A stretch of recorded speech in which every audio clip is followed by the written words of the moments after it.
Hey, Aspire Leaders, thank you so much for joining myself and my wonderful guest, author Johnathan Cranford, this week as we're going to be discussing how to create an academic space in ISS or in school suspension and how to transform that environment to be trauma responsive. So he's got 4 exciting pillars that we're going to be discussing. But before we dive into that conversation, I wanted to share with you a quick strategy and a story about boosting your energy, especially in the new year. Just yesterday I was sluggish in the afternoon. I was falling asleep, trying to get some work done with the Teach Better team and trying to figure out, well, what is missing in my day, in my routine? And it felt like some of the days that I used to feel like when as an administrator, I'd be running around crazy on the campus, jumping into my office, jumping into classrooms, going to the hallway, working with students and, grabbing anything I could find. So sugary snacks in the front office, caffeine drinks, soda, energy drinks, all that kind of stuff, and feeling just horrible through the day, especially in the afternoon. I was crashing and getting real sluggish. And so what I was finding was just that, if I was trying to consume a lot of caffeine, a lot of coffee, a lot of energy drinks, I get real jittery and then also restless legs. I get that a lot, especially with the high volume of caffeine. And so, the way I was feeling yesterday was because I was missing one really impactful drink that I usually pair with my coffee in the morning, which is Magic Mind. So you've seen me multiple episodes. If you're a consumer of this podcast, often been talking about this at the end of 2023, and now in 2024, it is part of my everyday routine, which is to grab one of these small little tiny drinks that are really impactful. They have natural ingredients and they make sure that you have sustained energy throughout the day. So I've been trying to pair that in the morning, like I said, with my coffee. As you all know, I'm a huge coffee drinker. So I try to extend the life of my coffee by just having one of these little tiny Magic Mind drinks. So Magic Mind is committed to quality ingredients. They go all over the world looking for the best supplies and really trying to find natural ways to boost your energy throughout the day. And I don't know about you, but I am always looking for healthy ways, especially as I'm getting older. So make sure you're going to www.magicmind.com/aspire. There you can get 20% off your subscription by using the code ASPIRE20. Now, not to rush you, but this is going to the end of the month. It's going to end at the end of January 2024. So make sure that you're jumping on there, magicmind.com/aspire, and make sure that you're using the code ASPIRE20 for 20% off. For those who are watching on YouTube, I'm going to make sure that I put that on the screen for you so that you can get that code, because it's important. You get a huge supply with that order. You can get a bundle. That's what I do to make sure that I have my weekly supply, and that way I have not only natural ingredients, which is healthy, but then also that energy boost that I need in the afternoon and the evening. So with that, I want to turn this conversation over to Johnathan as he's going to be sharing about his book. I'm so excited about this conversation because this is a struggle that I've had on my campus previously, where I was trying to transform the in-school suspension room to make sure that it was something that was benefiting my students academically, but then also with the social and emotional needs of my students. And so we're going to be talking a lot about how he saw kind of some traditional tactics and strategies and how he started to see a need to transform that for his students. All right, welcome back, Aspire Leaders. I'm so excited for tonight's conversation. I've got a wonderful author, an educator, and if you're on YouTube, you can see the book right here. Super excited to talk about this, but Johnathan Cranford's with me, and man, thank you so much for joining me this evening. Yeah, thank you so much for having me. Yeah, so the book, The Art of In-School Suspension, and I know that's a touchy topic for a lot of folks. If you're a student in ISS, or maybe you're an administrator putting students in that space, as we know, we've seen a lot of different areas. I know that for some campuses, including myself, some have transformed that space to try and make it something that is a little bit different than the traditional areas. And I cannot wait to pick your brain on this topic. But before we do that, Johnathan, will you just share with my listeners a little bit about yourself and your educational and leadership journey? Sure thing. I am in my 12th year as an educator right now. I spent my first 7 in special education on a campus for students with emotional disturbance. So, very challenging population. And after that 7 years, I went on to become an ISS teacher for 5 years. Somewhere in there, I wrote The Art of In-School Suspension. And the last 2 years, I've been training ISS staff at all of the 10 middle schools and some of the high schools in my district. All right, so let's talk about that. So the traditional ISS room, I'm only imagining, maybe desk and rows, and so typically a room that's not used very often on the campus, potentially a smaller space, one person maybe rotating in and out of that area, and very rigid environment. And I just wonder, when you were in that role working in ISS, what were some of the things that you immediately wanted to change? Well, you're right about describing a traditional ISS room. You have about right there. Immediately, what I wanted to change came more from a teacher angle. Mhm. So I knew what the questions were, the complaints about ISS from the teachers on my campus already. Just going in, I already knew what they were. Sure. So I wanted to change that from their perspective. I'm a little bit of a teacher-centric in-school suspension teacher, so I want to Mhm. make sure that the ISS room is serving the entire building. And so what I mostly wanted to change was, are these teachers being supported by what I'm doing in here? Yeah. And so that's the angle I attacked it from immediately. And then I started setting up systems. We can get into that, but just all over the place. And I would say within my first year of working at that campus, I had teachers coming up to me asking, "What are you doing? Our kids are Mhm. getting all their work done. Their behavior's a little bit better." And these are veteran teachers who have been working for sometimes decades, who I realized the way they were talking to me had never seen an in-school suspension room function in all their years of teaching. And so that sort of clicked on a light bulb in my head. And I thought my ISS room was great the first year because I was getting really positive feedback. I look back now and there's so many improvements have been made since that first year, but we just started off strong, and then I kept building upon it year after year. You had touched on systems, and I know there's a lot of things that over time you've made adjustments on, and I would love to get into that because I know a lot of people, a lot of administrators that I've talked to, they start using restorative practices, they start finding out about trauma informed, strategies, and then they start looking at the ISS room, and it doesn't match some of the other practices that they've got going on within the campus. So I'm curious, what were some of the systems that you put in place as you kind of transformed the in-school suspension room? Which should work with all of those systems that you're doing campus wide. It should work with Mhm. PBIS. It should work with uh, restorative practices. All of that stuff works really well if you have a functioning ISS room. It actually improves all of those things. I would Yep. argue if you don't have a functioning ISS program, then you're probably going to struggle in implementing a lot of those other systems. The systems I'm talking about, I was referring to, though, were like things I was just talking to a group about last week, a group of ISS teachers, and it's about engaging academically with the kids. So I was trying to help them remove some of the barriers that is keeping them from engaging with the children in schoolwork, essentially. There's the time factor. Well, what is getting in the way of your time? And some of that is, well, getting work from the school teachers, from their specific teachers, getting, organizing things in the morning, uh, not knowing the material, and what there are all kinds of excuses and I was like, well, we have a system for a really great system for getting work from the teachers that you should have, that you'll have there in the morning, first period, ready to go, essentially. We have a system for redirecting behavior. So behavior shouldn't be getting in the way too much. You shouldn't be spending too much time there. We have a great system for redirecting, documenting.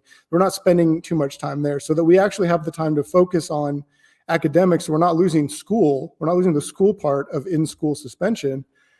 And then we also have some time. I put it towards the end for like restorative or SEL I tend to push that towards the end. If you look in the book, The Art of In-School Suspension, or on the first module of our course, our in-school suspension course, I have that uneven triangle, and the bottom of it is structure. That's the base, and then the second largest leg of that triangle is academics and learning, and then the smaller side is SEL, or restorative practices, whichever you prefer to use.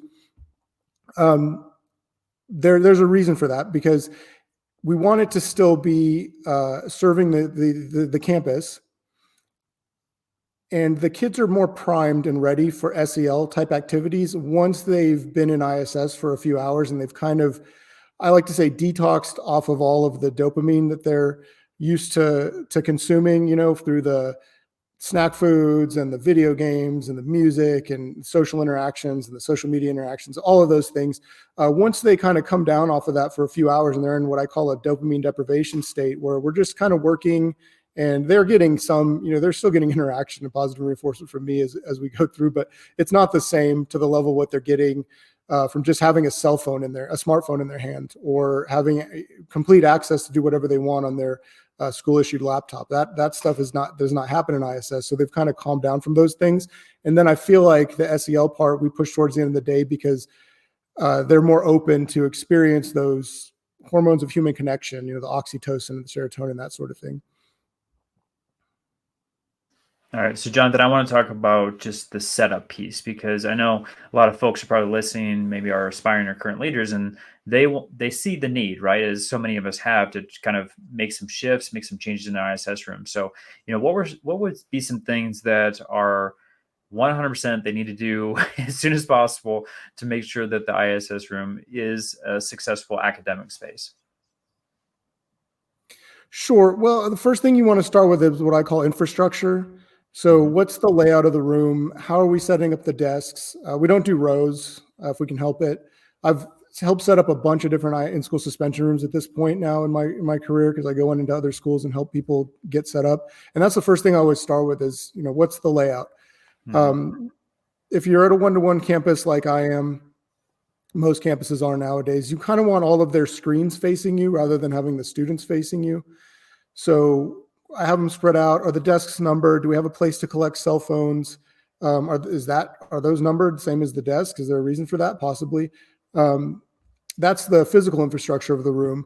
Then we have the digital infrastructure, which, like I said before, is our method of notifying the teachers they have a student in ISS, having a place for them to enter assignments, and just having a back and forth communication with the ISS teachers so that their students remain completely connected to their learning environment. Just because they're in ISS doesn't mean they should be disconnected from the learning environment. So we have a very strong system for doing that. I tell people a lot of times it's not the behaviors or any of the things that they think are going to be the hard part in in-school suspension. The hard part about juggling in-school suspension, if you're not organized, is, say you have 7 kids in there, that's 7 kids times 7 teachers. So that's either a lot of email or just a lot of trying to scramble to figure out who's doing what and on what. And you're actually trying to organize it within the room as well. So even if you have everything, you need to make sure that everybody's getting everything done. I say targeted behavior, 0 loss of instruction. That's our North Star for the Art of ISS. So to get to 0 loss of instruction, meaning all of their core contents are completed, 100% core content completion for every student in ISS, which is pretty much what we get and what we shoot for. We actually shoot for more than that, but that's like our minimum standard is, right, core content completion for every student. It's not that hard to get there if you're organized, but if you're not, it's a nightmare. That's the really hard part. Yeah. So let's talk about that, because I know that earlier you were talking about just the wasted time with and potentially, a disorganization coming from that. So, while you were working through changing the systems and trying to make sure that, you're organized and cutting away some of that wasted, inefficient practices, what were some things that you felt like you cut the fat on? Like, what were some things that you understood, like, okay, I'm doing this better now, which is giving more time to then work on the academic, or maybe focus on the SEL, the restorative practice, some of those other things at the end of the day? Right. So once you get the organization side under control of, teachers know who their kid is in ISS ahead of time. They have a chance and a place to send you, a centralized place to get you work. And then you have it organized within the classroom, how you're handling it for each student there in the class. That's your biggest time, I guess, wasted effort right there. Once you have that under control, then the next biggest one is probably going to be your documentation redirection for misbehavior. And there's two ways you deal with that. One is our strategy I call win the morning, win the day. So that's, getting your routines and your procedures, your structure, right? After we go from infrastructure, we go to structure, right? So once you have your routines and procedures set up properly, that helps eliminate 50 to 70% of the behaviors you're going to see, depending on the kind of kids that get put in there. And then from there, it's just about being consistent and leaning on your structure and accountability so that you can keep it going all day long. We don't waste a lot of time with our redirections. We're not arguing. We're not escalating. That'll save you a ton of time. You just already know what your response is going to be to a negative behavior before it even happens. So I know how I'm going to respond to my students yesterday before they've even done anything yet. I already know what the response is going to be coming from me. And they do too, which is part of what trauma-informed ISS, which is also what we do. My method in the art of in-school suspension is trauma-informed ISS, but it's kind of combined. And having no surprises is so important. So that win the morning, win the day strategy, not only do they know what my expectations are, but they know how I'm going to respond when they don't meet them. There's only a few things that can go wrong in an in-school suspension room. I pretty much cover all of it in the course and in the book. So I try to make it sure that everybody already knows how to deal with every situation before it even happens. That'll save you a lot of time. Yeah, that will.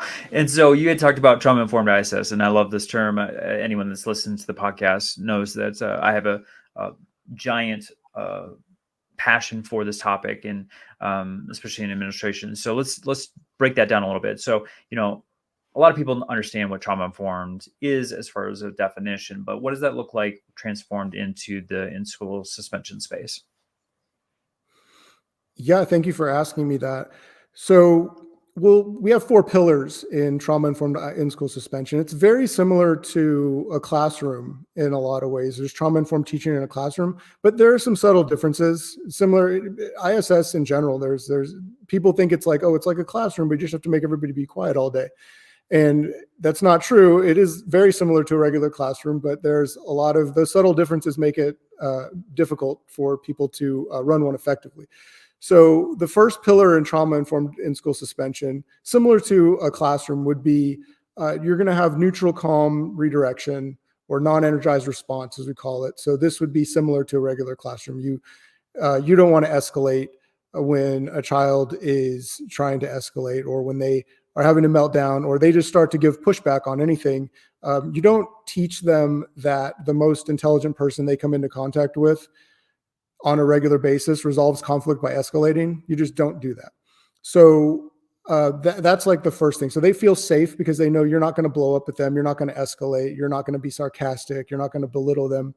The other one for me is, and this is particularly good in ISS because you have an abundance of time as compared to a regular classroom teacher. And so wait time is really useful. I'm not in a hurry to get anything done other than academics. I'm not really in a hurry to get anything accomplished, if that makes sense. Like, we're not trying to win any fights. So I can give you some wait time and give you some time to cool down, and then we're just going to get right back to your work. And I'm going to be helping you with that. I'm not going to just, hey, you need to do your work and that's it. I'm going to be there working one-on-one. So, and we'll get to that. That's actually part of it too. I'm getting ahead of myself. So trust and transparency would be the second pillar. And that's the no surprises thing. They know in the morning, we do win the morning, win the day. So they know what's going to happen, what to expect from me, what can be expected, what the schedule is, when our bathroom breaks are, what lunch looks like. All of that is explained. It takes about 20 minutes first part of the day. And then we're consistent also. So part of the trust and transparency is that we are consistent.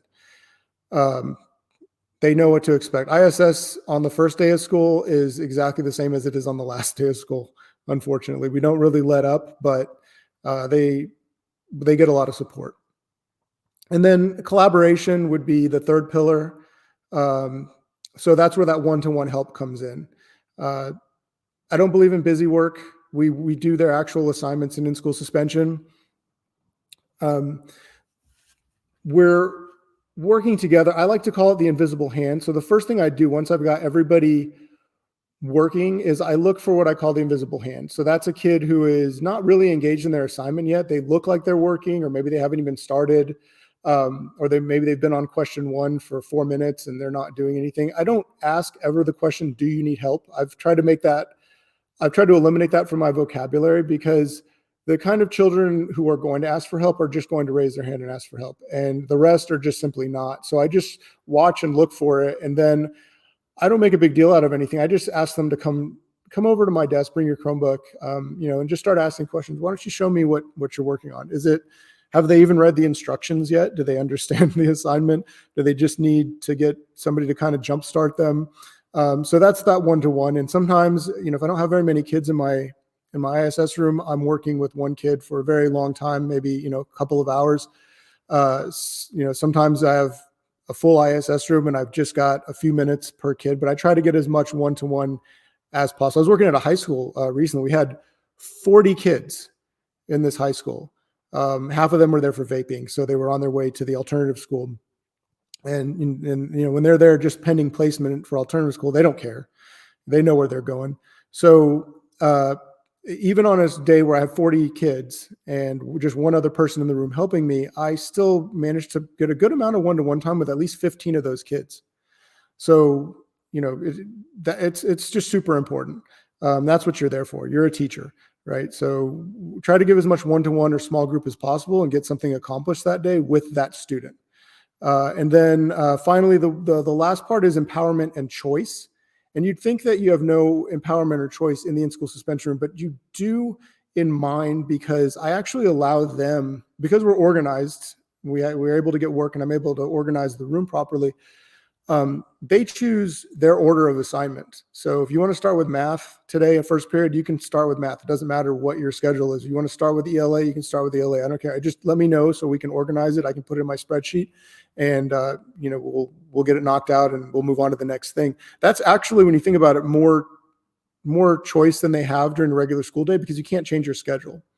So and that's been very successful, because I've found that they're either going to start with their most non-preferred assignment, their least preferred assignment, and that's okay because that'll build some momentum, or they're going to start with their most preferred assignment, and that's also going to build momentum. So as long as we get some momentum built at the beginning of the day, then we're good. We're doing trauma-informed ISS, and we have great outcomes with it. Well, I love those pillars, and I know probably a lot of folks that are listening are thinking, okay, I would love some additional information, maybe some PD on this topic as I'm trying to transform that space. So, I had a chance to, touch on the course that you have built, and I'd love for you to share a little bit more about, what you have to offer in regards to this topic. Sure. So we have developed an online professional development course for in-school suspension, and as I'm actually announcing that on this podcast, I haven't advertised it anywhere or told anyone about it really, other than my immediate family. And it will be available for pre-sale as soon as you're hearing this. If you're hearing this podcast right now, you can go to www.theartofiss.com. That's www.theartofiss.com, and you'll be able to find it there. There will be a link to take you to sign up for the course. And if you sign up during our pre-sale period, which is going to be running for a while, then you'll save some money. Breaking so if you're an news administrator, I'm sorry. Aspire to Lead. I was saying breaking news on the Aspire to Lead podcast. That's awesome. Yeah, I believe it's the first of its kind. I haven't seen any other in-school suspension PDs out there. So very cool, Johnathan. So like I said, I've gotten a chance to go through the module and see kind of what the breakdown is of this wonderful PD course. And so, yeah, definitely check that out. We'll have the link in the show notes, and we'll make sure that everyone has access to that, both on joshuastamper.com and then also in the show notes. I also want to touch on your book, man. I have a copy, as I showed earlier, on YouTube. So I would love for you just to talk a little bit about this wonderful resource also. Yeah, thank you. The Art of In-School Suspension, discipline program that benefits students and staff. If you look for it on Amazon, just make sure you type in The Art of In-School Suspension. If you type in The Art of ISS, you may get a coffee table book that has beautiful pictures of the International Space Station, which I'm not going to be mad at you if you buy it. But definitely, if you want help with in-school suspension, check out the book. You can find it on Amazon. Very detailed, and we have our win the morning, win the day strategy in there. Also very good. If you, I think for any administrator to read. For sure, man. Because, like I said, I think a lot of folks are understanding that some of the traditional practices, or maybe even the systems that they have in place, are just not efficient or not effective. They may have someone that's, in 1 year, maybe they're making progress in space, and then, it transitions to someone else, and maybe it's not as effective as it's been in the past too. I know that has happened to a lot of folks, including myself. So, if you're looking for a resource, a handbook, a guide of some sort, this is definitely a book that you'll want to check out. And as usual, joshstamper.com. And on the show notes, I have the link for that for Amazon. So you can easily click and purchase that. And then, Johnathan, let's talk about some advice, right, for our administrators that are listening, maybe some educators out there. So if they can do something tomorrow, next week to enhance their leadership journey, what would you advise them to do? I would say just start looking at your discipline programs and perhaps being honest about the efficacy of them. When I think about in-school suspension, the traditional in-school suspension on most campuses, thinking either, this is a room where at the bottom level, people have just kind of given up and they're letting the kids, as long as they're quiet and not making too much fuss, just do whatever they want. And then if that's the situation on your campus, then you are incentivizing negative behaviors because it's actually more fun to be there than it is in class. And so that's a disaster. But and it's also thinking about how the ripple effects of that out to the rest of the campus. The teachers aren't going to feel as supported.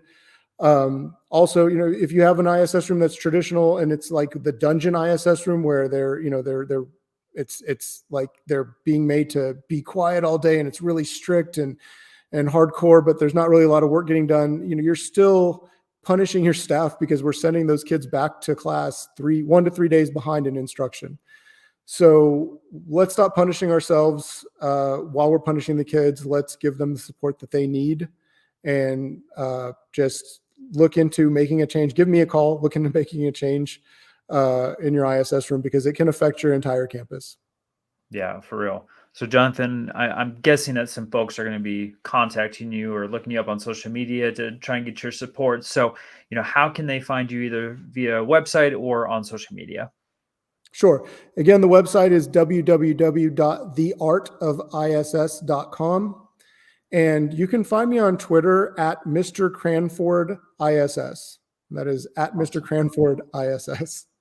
Well, now have those links. So if you're watching on YouTube here, joshstamper.com, or, for those who are listening on the podcast platforms, head over to youtube.com/@Joshua Stamper. That's the channel. Or you can go over to the Teach Better team and check out the video there. And you can see the wonderful cover of Johnathan's book, but then also we'll have all the links, for the course, for the book, and then obviously to connect with Johnathan.